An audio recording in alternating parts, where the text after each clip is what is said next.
welcome back to the Grow with Cara show. Today, we continue our interview series with successful attorney marketers. We're taking a close look at what's working, what's not, the specific steps these attorneys took to get to where they are. And remember, these are simple steps that you too can follow to get on a similar path to growth. Okay, let's dive right in. Today, our special guest is attorney Darrell Champion. Darrell is the founding partner of the Champion firm, an Atlanta area personal injury firm that's collected more than $90 million for their clients. We're excited to have him here today. Welcome, Darrell. Thanks for joining us. Hi, Cara. Thanks for having me. Yeah. So to begin, Darrell, tell us just a little bit about your background, your story. Why did you launch the Champion firm in, I believe it was 2014? This really goes all the way back to high school, or maybe even before then. I always knew that I wanted to have some kind of business.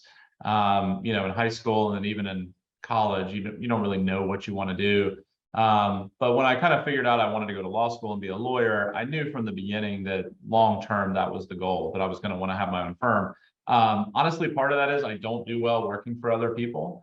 Not that I can't, it's just it doesn't fit my personality. I like to do things the way that I want to do them. And so I also have kind of an entrepreneurial spirit, and I think, I'm willing to take risks. And, I think if I wasn't in the practice of law, I would be doing something else, business related. So going to law school, graduated 2007, clerked for a federal judge for 2 years, and then I moved to Atlanta and worked at a defense firm. And to show you how bad I am at working for other people, I only lasted there for 6 months. I wasn't fired, but I left to go work at a plaintiff's firm. So when I was in law school, I knew that I wanted to be a plaintiff's lawyer. I kind of went to law school with the idea of to either be a criminal defense attorney or a plaintiff's lawyer. And after a year or so at the DA's office in law school, I realized, the criminal side wasn't really for me. So I was looking at doing plaintiff's work. So when the opportunity arose, I jumped at it. And so after 6 months on the defense side, I went to go work at a really good plaintiff's firm in Atlanta. I did last there a bit longer than 6 months. I worked there for a little over 4 years. And, the time came where, we had one kid at home, thinking about having the second, realized there was never going to be a perfect time to do it. And so we just decided to go for it. And so I started my firm 8 years ago in 2014. I left the firm I was at with 5 or 6 cases, maybe, had no employees, was renting space from a family law attorney. I did that for a year. And I was the secretary, paralegal, everything. I still remember like the first day when I was out on my own, I had to file a lawsuit. And I had to file it in person. I don't remember if they had electronic filing in state courts back then, or if it was just kind of county specific. But the county I was filing it in did not have electronic filing. So I had to go there and file that in person. And I remember, having to get the summons and all the stuff and needing advice from the paralegal. So I was doing everything. Now we're in our 8th year. We've got 4 paralegals, 4 other attorneys. So 5, including myself. We have an operations manager. We have a marketing director, a receptionist, and a legal assistant. So including myself, there's 13 of us total now. So the firm has changed a lot over the years and has evolved in a lot of ways. That's great. Yeah, and we want to get into that for sure. So how did you get things off the ground in those early days? What were you doing? How did you kind of, attract those early cases? So when I decided to start my firm, I just thought I just need to be everywhere that I can be. So I joined a network marketing group called BNI, Business Networking International, I think is what it stands for. And I don't know if you're familiar with that, but basically they have like one person from each profession or each job category in there. So like there'll be a realtor, a plumber, electrician, insurance agent, and you basically just refer business to one another.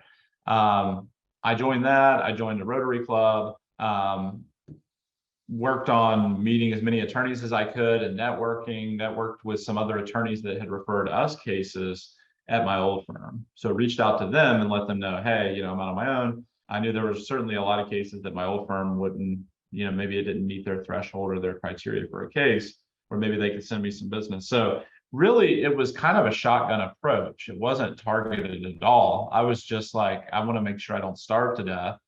I'm going to be as many places as I can be. And, some of those did not produce any business at all.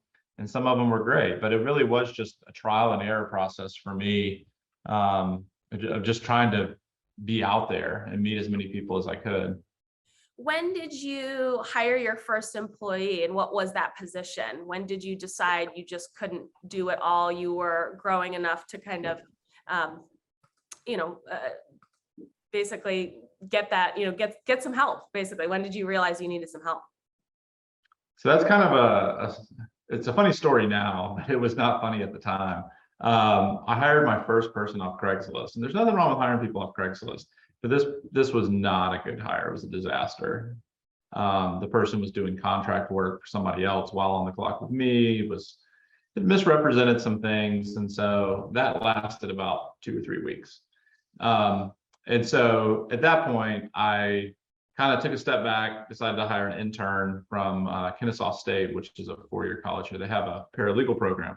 So I hired somebody part-time just to kind of handle the administrative stuff, like the requesting medical records, sending letters out, that kind of thing. And after about, so I started on June 1st. I would say it was around October. So it was about 4 or 5 months before I really hired my first full-time employee.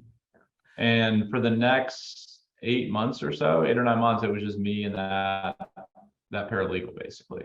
And then the firm just kind of grew from there. Nice. So now, Darrell, are you targeting kind of particular slice of the injury market? How are you positioning the firm at this point? So I think our business model is somewhat unique. So the firm I used to work at was what some would call like a catastrophic injury firm. Like they just had a kind of a high threshold for cases they were looking to take from a damages standpoint. And so that's one business model in our world. Another business model is the volume model. And a lot of times those two don't really overlap. I think what you see is the firms that are doing high volume, if they need help on a particular type of case or a complex case, they'll maybe bring in one of those catastrophic injury firms. And the catastrophic injury firms are terrible at the routine, more volume stuff. Like they're just not set up to do it. They don't have the processes in place to handle it. And so when I started my firm, I kind of wanted to try to be both, and kind of handle both types of cases, not to have, thousands of cases, but to have, a moderate volume, to have small car wreck cases and cases that are smaller in value, but then also generate the bigger cases and have those. Every business model has its own challenges. The catastrophic one does, the high volume one does, and mine is no different. I mean, it's got its challenges, but there's pros and cons to everything. And I think in terms of what fits my personality, and how I like to work and the types of cases I want to work on, that fits us best. So we handle everything from medical malpractice cases, trucking cases, where there might be a death or catastrophic injury, to even smaller car wreck cases. Our biggest settlement this year, we had a $17 million wrongful death settlement with MARTA, which is a large public transportation provider in Atlanta. They have rail and bus service. So that was a big case, but we've also settled cases for under $10,000 this year. So I've tried to structure the firm in a way that we have kind of the processes in place and the people in place to work on the smaller cases, and then have it set up so that I can focus my time on the higher value ones. That's smart. About how many open case files would you say the firm has at this point? So, it can fluctuate, and it has over the years. I would say at any one time, on average, we're somewhere around 200. Sometimes it may be 210, 215. Sometimes it may be 190, 180, somewhere around there. But, I would say at any given time, it's around 200. So then how are most of those cases coming to you? How are most of your clients finding you at this point? What's kind of the breakdown, referrals, marketing, advertising? Let's get a little bit into the details there. So traditionally, we were more of an attorney referral-based firm. That was 70 to 80% of our business, I would say 4 or 5 years ago. And I tried to build a more self-sufficient model that would allow us to still get attorney referrals, but also kind of have more direct hires. The thing about attorney referrals is when you get them, there's fee sharing arrangements involved in almost every attorney referral. And so that can really eat into the recovery that you're getting, or the fee that you're earning for the firm. But again, there's pros and cons to that. I mean, typically the higher value cases I've found have come from attorney referrals. The other thing about attorney referrals is, there might be marketing spend like meals, tickets to sporting events, concerts, whatever, but you're not having the kind of high projected or the high prospective cost where you're spending with the hope of getting something in the future. When you're paying an attorney as part of a referral fee, it's because you have the money, but when you're paying for online advertising, you don't have the case. So you're paying to try to get the case that you then have to work on for years and then hope to get the fee. Right. So, again, there's pros and cons to both. Right now we're about a 3-way split between online cases, attorney referral cases, and client referrals. We get about 1/3 of our cases from each one of those 3 sources. And that's kind of around where I've wanted it to be. Now that we're in that structure, honestly, I would like to grow the attorney referral side a little bit more. Primarily because, I think anybody can be financially successful with just about any type of business model. There's all sorts of business models in our world. But from what the types of cases I like to work on, and the relationships I like to have, I really get a lot of value and satisfaction from attorney referrals and working on those cases. Yeah, that makes sense. So right now you're looking at about 1/3 your cases generated online, 1/3 from past clients, and 1/3 from referral sources, attorneys, or other professionals in the area. So let's talk just briefly about the online source. What does that consist of? Are you working with an agency? Are you investing in PPC, SEO? Tell us about that.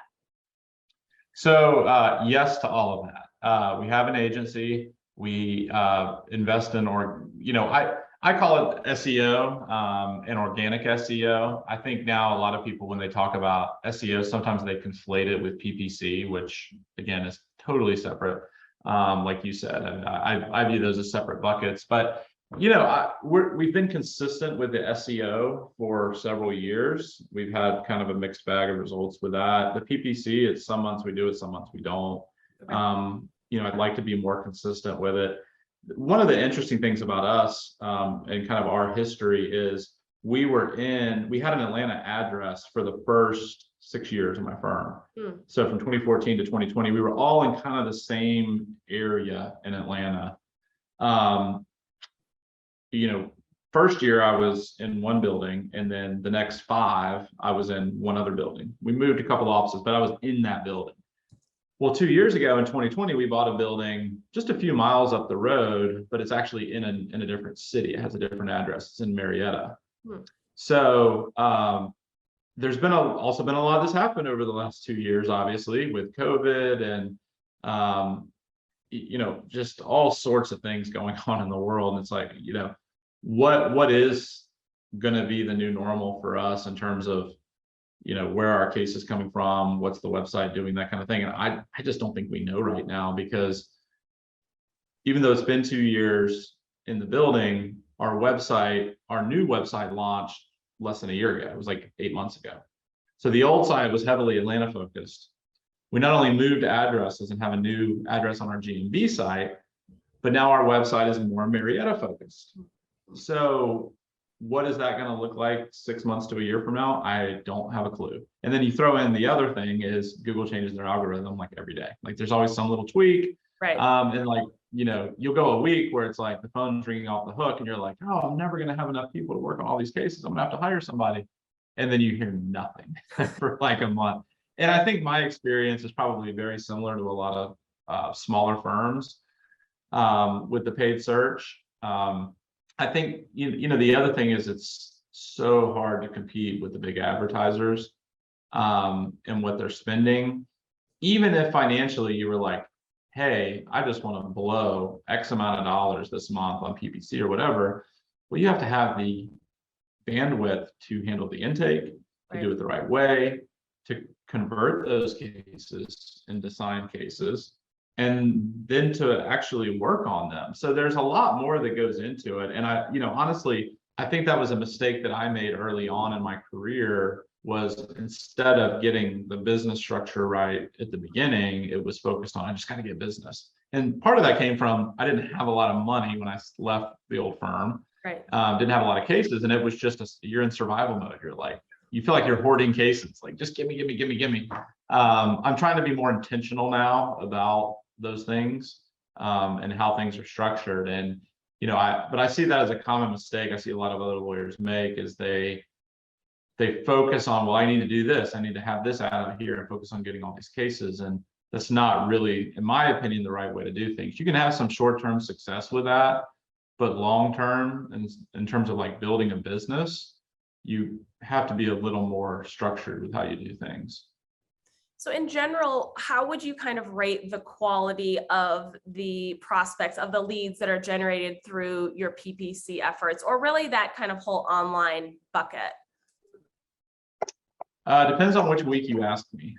So, some months, you're really probably just months. I mean, some months, you'll get a few good ones that are, good quality cases.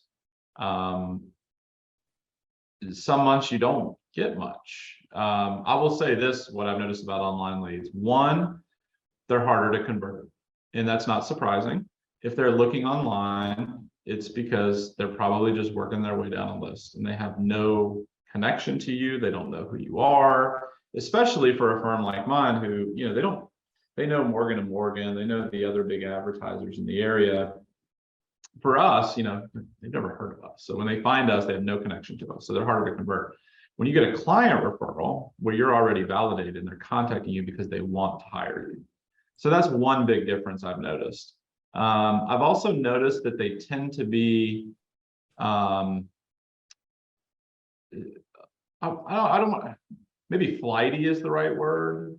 We've had, and it's not a lot, but it's occasionally, we just never hear from them again. Like, they'll be our client and, just all of a sudden you're just unable to get in contact with them. And like, what happened? We were talking every day, and then you have to withdraw. That doesn't happen a lot, but it happens occasionally, and that never happens with client referrals.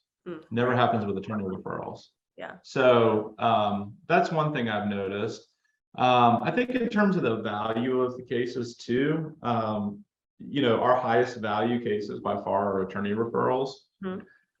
Interestingly, there's not a ton of difference between, if you take out a few outliers we've had that are big client referrals, which can really skew the results, they're about the same in terms of case value. Are you saying that the online and attorney referrals are about the same? Yeah, the online and the client referrals Got it. are about the same in terms of case value. I understand. Attorney referrals, in terms of the fees we generate from them, traditionally are 3 to 4 times higher than what we're getting on a direct hire. And that's after we've paid the referral split. Oh, wow. And so those are obviously much higher value cases, because that's paying 3 to 4 times more after the referral split. Right. But here's the distinction. Typically, when you're getting an attorney referral, not always, but typically, it's because there may be a problem with the case, or maybe it's in litigation. Maybe they just, the attorney tried to get it settled and they need to send it to litigation.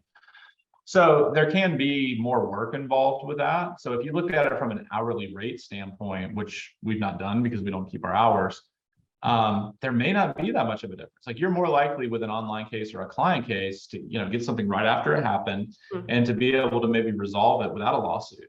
So again, I think I said there's a lot of pros and cons to every business model and both things. There's pros and cons to the different types of cases you get. Right. And I So suppose that reinforces, your decision to have this third split, right? So that kind of depending on where you're at, even month to month, you're able to still see that incremental growth month over month. I've also noticed you have a ton of free resources on your website. Your website is really chock full of videos, ebooks. You even have a free guide pop up. I think what is it? I have it here, 10 steps to a successful Georgia personal injury case. In exchange for the visitor's contact information, they're delivered this helpful branded booklet. Do those generate quality leads for the firm? Have you seen, that helpful educational information attribute kind of, help your branding, help the overall lead quality, lead flow? Tell us about that. So the pop-up thing is relatively new. We just did that in the last couple of weeks, but it's been on our site. It varies. I think sometimes it has helped us with branding. I think one of the things that's interesting though about, like PPC, for example, I don't know that people really read much. It's almost like the first thing that comes up, they just see it and they're like, oh, website looks good, click, call, chat box, whatever, and it's just super fast. I don't even think they're getting into the, let me download this book and read this and do all these things. Those clients, I think, that have a longer buying process and are just going to take more time. I think those resources really cater to them. And when you get those cases, they're more likely to be sold on you. They've done the research. They want you to be their lawyer. They're not just working their way down a list of names that popped up on the website. So that's one reason we have those resources on there, is for that reason. But yeah, I think every market is different too. What may be prevalent in the Atlanta area may be different than a particular practice in, maybe an area of North Carolina where I'm from originally. Maybe the market's just different. There's obviously a lot of competition here. I think in any major metro area, there's a lot of competition. And when there's a lot of competition online, when people are going there, I think they're quickly making their buying decisions for certain types of cases. So I don't know if that answers your question, but I do think those resources help for the people that are more deliberate. Yeah, and those people who are maybe looking to gather more information, looking to get their questions answered, maybe not quite ready to pick up the phone and book that consultation. For those folks, are you staying in touch? Is there an educational email series, a drip campaign, something to keep the firm and you top of mind so that when they are ready to hire an attorney, you're kind of the no-brainer option? You're the one that's kind of been helping them along? Yeah, so we do have a drip campaign that our marketing director has set up for people that reach out and haven't made the decision to convert or to become our clients. It depends on the type of case. Like sometimes if it's a client referral, though again, those are easier to convert. Most of the time they hire us right away, but sometimes maybe they want to gather more information, or maybe they want to wait and see, or maybe we tell them like, hey, it may just be too early to know if you have a case. Right. Those tend to be a little more personal, just calling, checking on them, hey, what's going on. We use an intake platform called Lead Docket, which is owned by Filevine now. And Lead Docket has a texting feature. So that can be a very convenient way to get in touch with people. They tend to be more responsive that way, because if you're playing phone tag with them all day and they're at work, they're less likely to get in touch with you. So we try to do that too, to check in on people, to find out where they're at in the process with things. I will say, I don't have the numbers, but if it's an online case, either PPC or organic SEO, and when I use the term organic SEO, I refer also to our maps listing. It's either that or just the organic listings below. If we don't convert those like the first day, it's like we never hear from them again. Yeah. Now, sometimes when they hire, certain law firms, maybe big advertisers, over us, sometimes they do come back and say, hey, will you take my case? I hired this other firm and Sure. not really happy with the level of customer service. That happens occasionally, but it's still pretty rare. I would say if we don't get it within the first day, it's not going to be our client. So I assume that you have someone dedicated in your office to following up with those right away, or is it because, if you get a lead that comes through, the form on your website, for instance, how quickly is someone responding to that inquiry? So it depends. So if it's somebody that was referred to us directly, because again, that's why I think our business model is somewhat unique in that we're getting, people that go to our website aren't just going to our website because they found us online. Sometimes a client referral may go online and reach out. Sometimes it's an attorney referral. So typically if it's one of those aren't like, hey, I get this at 9 o'clock on a Friday night. We don't need to respond right away. Yeah. So still sometime over the weekend, we may text back or message them and say, hey, we'd love to chat with you. Can we set up a consultation for such and such time? If it's a pure online lead and it appears to be a good case, that is going to be followed up on as quickly as possible. Even if it's 9 o'clock on a Friday, it may be like a text message. Hey, can we call you in the morning? Can we call you tomorrow? So, it really depends, and it's case by case basis. If it's like, hey, there's my dog went to the vet and they did something wrong and he has $1,000 vet bill now. It's like, well, obviously that's not a case and we're not going to take it. But we still try to respond to those people just to let them know, like, hey, thanks for reaching out to us. This isn't something we do. But there's no sense of urgency there with that. Right. Sure. Yeah. I mean, just good customer service though, too, right? That's great. Yeah. I mean, it's not, when I say no sense of urgency too, it's not like we wait weeks either. I mean, it'll be like the next day. Right. If it's 6 o'clock, like if somebody came at 6 o'clock today and had something we're clearly not taking. Yeah.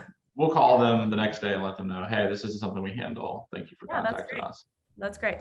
So circling back to referrals, professional referrals. So building your referral network, referrals from other attorneys, from allied professionals, they really do tend to be the most qualified clients, but few of the attorneys I speak with kind of have those systems in place to not only get more referrals, to kind of attract additional referral sources, but then how do you kind of nurture those relationships on? So before this interview, you were telling me that you recently started posting on LinkedIn. You're pretty active on LinkedIn now, posting updates, sharing topics, engaging with other attorneys.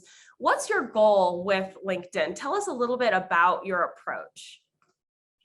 Sure. So, our goal with LinkedIn, well, I guess let me back up. So, we're always looking at different social media channels and what makes sense for our brand. And so, we talked about Facebook, Instagram. There's a lot of attorneys that are very successful on there. And, all the different types of social media, we figured LinkedIn probably fits our brand a little bit more. It's kind of more consistent with our identity and who we are. So we decided to give that a try, and we started end of last year. And Darryl, what do you mean by that? I'm interested in knowing kind of what do you mean by kind of fitting your style, fitting your brand as opposed to Instagram, TikTok? So I think part of it's audience and part of it's messaging. So audience, it's not that we don't have Instagram and Facebook, we do. And it's a channel that we're going to continue to publish on. We're going to look at TikTok and see, what ways can we make it fit our brand, and put content out there that is consistent with that. But I think it's the messaging and the audience. So LinkedIn is more professional based. You're more likely to reach other attorneys. The other social media channels are consumer based channels, in my opinion. You can still connect with attorneys on Facebook and Instagram and probably build a network that way. But for the most part, I think attorneys that are doing it are doing it from the sort of consumer marketing side of things. So that's one thing, which also means you have to do it in such large mass and, people don't know you. There's a lot of noise out there.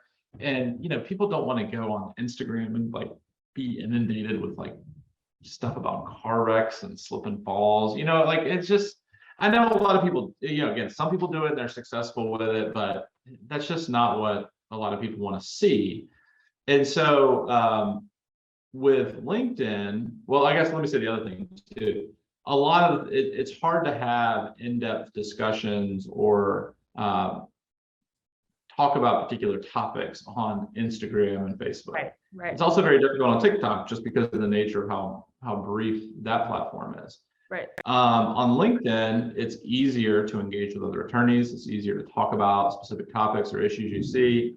And so we kind of thought, you know what, we have a good reputation. We, have been doing a lot of attorney referrals for the full 8 years that we've been in business. And we figured that would be a way to maybe expand our reach, to connect with other attorneys. We're still relatively new at it though. So if it quote works or not, I don't know. I think it's something that'll be difficult to know whether it works either, because to me, it's more of a branding strategy as well. It could be that, hey, somebody I connected with from Pennsylvania has a Georgia case and they need local counsel. Yeah, I mean, you'll always be able to trace that. But from a branding standpoint, that's going to be hard to measure, but it's also something that I actually like it. It's not like, oh, I'm being forced to film these videos on this, particular social media channel, and I just really don't want to do it, or it's just work. The LinkedIn stuff I actually enjoy. And again, I think that goes back to being, consistent with our brand. It allows us to be a little bit more thoughtful about things and talk about things. The other stuff too is more like soundbite focused, catchy slogans, the things that are more likely to hook people. And that's not my style, not criticizing people whose style that is. But it's just not my style. And I don't really see that as like a good marketing strategy for us. And it wouldn't be consistent with who we are. Right, right. So what kind of topics are you typically posting on LinkedIn, and how are you starting to get some engagement? So, really what I started out with was just creating a list of topics. Because if you sit down and you're like, oh, I have to come up with something from scratch, you're going to have writer's block and not be able to come up with anything. So as ideas pop in my mind, and they always pop in my mind when I'm not thinking about them. It's like I'm like on a walk somewhere or jogging, and this idea will pop in my mind. Like, oh, I need to write that down. So I just keep it on my phone and my notes app, which syncs obviously with like my iPad and MacBook and all that stuff. So if I'm working on my MacBook at home in my study, I just open up my notes app, put a topic in there that I want to write about this. And then what I do is, on a particular day of the week, and I try not to do it too much. I know some people say on LinkedIn, you've got to do it like once a day or whatever. And I thought, I'm just going to start with baby steps, because if I say I'm going to do it every day, I'm not going to do it every day. And then I'm just going to get burnt out and I'm not going to want to do it. So I just started with the goal of doing it once a week and just see what happens. See what kind of engagement we get. So I've got the list of topics and I just add to it. And some weeks it's just been about a case. Like, hey, this new case just came down from the Court of Appeals, you all need to be aware of. And when I say you all, I mean, I have a lot of other trial lawyers that I'm connected with on LinkedIn. So it's something that might be relevant to our practice. Right. If it's, I had a trial a couple of weeks ago. It was our first post-COVID trial, as courts are, opening back up and having more trials. And we got a great result for a client at trial. And so I published a post on it. And it was called 5 Lessons from a Trial. And it was the 5 things I learned from that trial while they were fresh in my mind. And it was a great time to do it, because I feel like I have a hangover when I'm done with the trial, because it's like you go up from the adrenaline and then the next day you're just like, everything's calm around you and you're like exhausted. So it's like, you know what? Let me just write about this. This will be something good. I don't want to jump back into, other in-depth stuff right now. Let me just write on this. And so that was something I wrote on. Last week, I think I put something out on, something I see a lot of trial lawyers do that leads to a lot of anxiety and depression in our field is they compare themselves to other lawyers. And I hear that all the time from people say, well, so-and-so did this, so-and-so got that. And so I just had a little post about not comparing yourself to other lawyers and why it's important to focus on your own self and skills and not what other people are achieving. So there's nothing like super consistent about like substantive areas of law, for example. It's not like we're posting all about trucking accidents or medical malpractice or whatever. It's all personal injury related. But the other thing too is, and I think I've always lacked confidence in my ability to do this. And I don't know if it was, maybe confidence isn't the right word, but I think there's always this concern that if you like take positions on something or say things in a certain voice, that it's going to rub people the wrong way.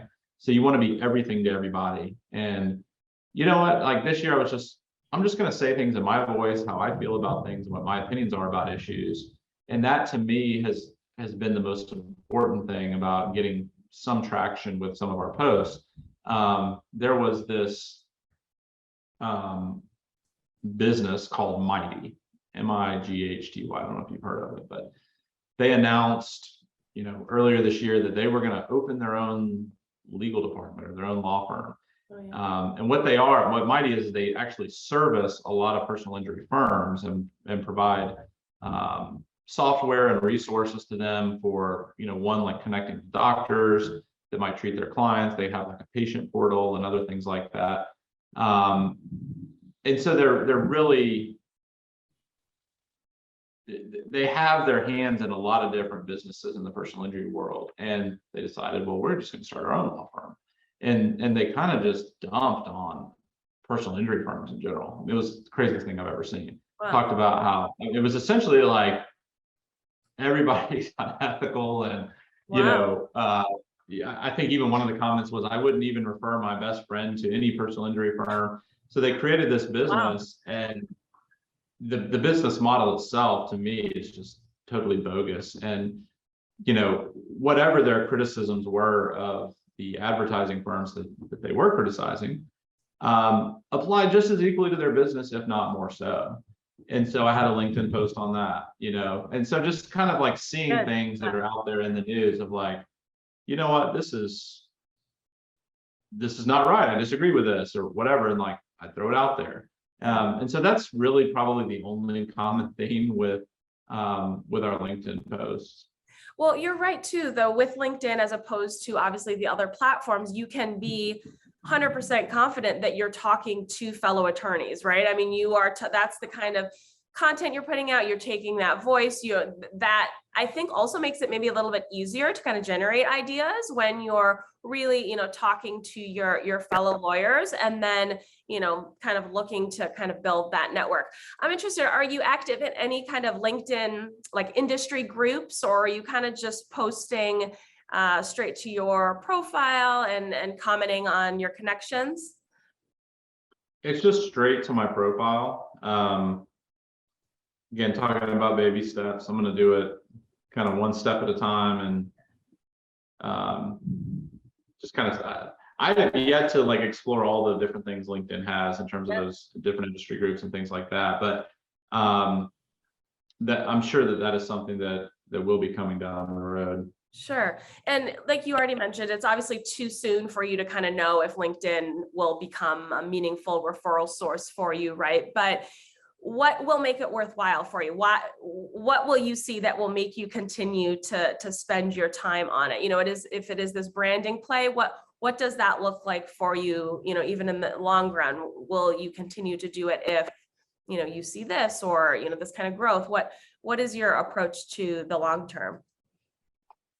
So I think one, as long as I like doing it, I mean, I think if it ever felt like it was a chore and I did enjoy doing it, I probably wouldn't do it. Or, and that may be tied to how successful it is, but, one, I like it. It's easy. It doesn't take a long time to create a post that's in depth and thoughtful about a particular area or topic. And, to me, I think the easiest way to measure it, especially right now, especially something that's branding related, is just by the number of reactions you get, because you can't, if it's not a lead gen platform, it's really tough. And, that gets into like a lot of what we do with marketing. Like, our whole client experience, the things we do with new clients when we sign them up, and, like we have a new client welcome box with various branded items we send them. And, people ask me, does that work? I don't know what that means. Like, what does it mean? How would you ever measure that? But Right. because I gave this client a Yeti with my logo on it, they referred somebody to me. I don't know. Right. That's a I good mean, point. maybe they wouldn't have if I didn't send them a Yeti. I don't know. But it's so hard to know that with the branding. It's not easy to track. You can track PPC. Right. Right. You know, you can track TV ads and those kinds of things, but a lot of what we do, we can't track. So again, I would just say it's probably based off of engagement. Yeah, and I like that, that's a piece of the branding puzzle, right? All of these little pieces kind of coming together to make a difference. So before we wrap up, you're no billboards for the firm, no TV, no radio, right? You're really taking this more holistic branding approach. So Darryl, I always like to ask, if a lawyer watching only has time to adopt one, maybe two of your tips that you shared today, what would you recommend they do?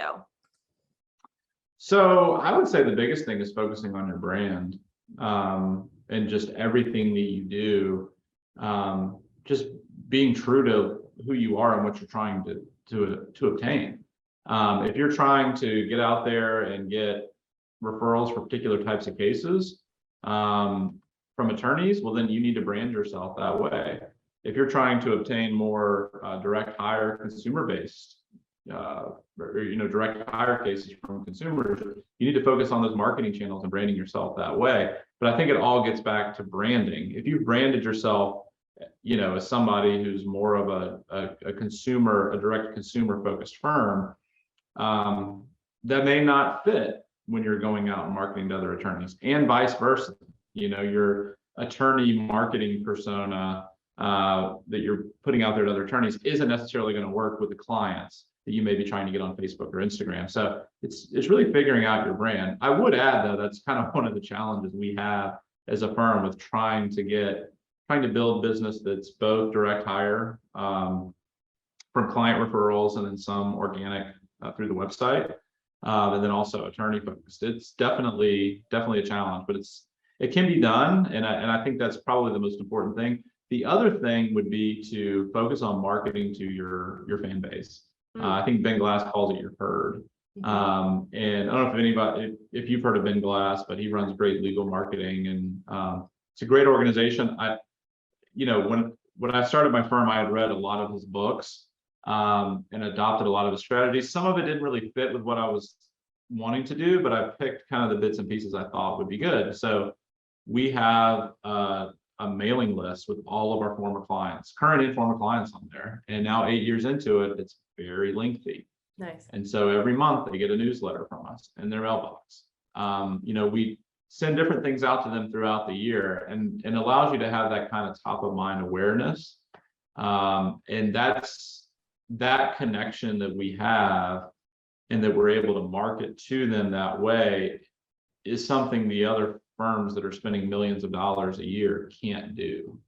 Like they can't beat that. They can't replicate that. Right. And so, that also is a more cost-effective strategy because you don't have to spend millions of dollars trying to get those cases from people that don't know you and try to gain market share. Again, it may be tough, it may be different in different markets, but in Atlanta, trying to gain market share in the advertising world here would be very, very difficult if somebody even wanted to do that, if that's the way they wanted to kind of build their business. Right. That's excellent advice. That past client list can be like marketing gold. So often, I talk to attorneys who don't have a list at all, so just start somewhere. But if you do have that list and you're not sending to it, it's a huge missed opportunity. And, it's clearly one of the reasons why you've been able to, have that consistent flow of referrals from those past clients, along, of course, with the great experience and the customer service, the high level of client relations that your firm provides. So that's great. Darryl, thank you so much for sharing your experience with us today. It was a pleasure learning from you. Thank you so much. Thank you, Cara. Here's what we can take away from Darryl's interview. 1, growing allows you to focus on work you enjoy. Darryl likes to handle big dollar cases, but they can be feast or famine. So his firm also accepts a sizable number of smaller cases. Those are handled by his 12-person team. Number 2, marketing diversification brings security and increases predictability. Darrell has wisely built up 3 completely independent sources of clients, right? Online marketing, client referrals, as well as attorney referrals. And his online marketing is further diversified among SEO, PPC, and social media. Number 3, client referrals are the most secure channel. Compiling and keeping fresh his large past client mailing list is one of Darrell's wisest moves. Smart marketers know that a list is the most valuable asset since, of course, it's not subject to algorithm or even platform updates and changes. And then number 4, continuing carefully chosen marketing tests are critical. I like Darrell's test of LinkedIn.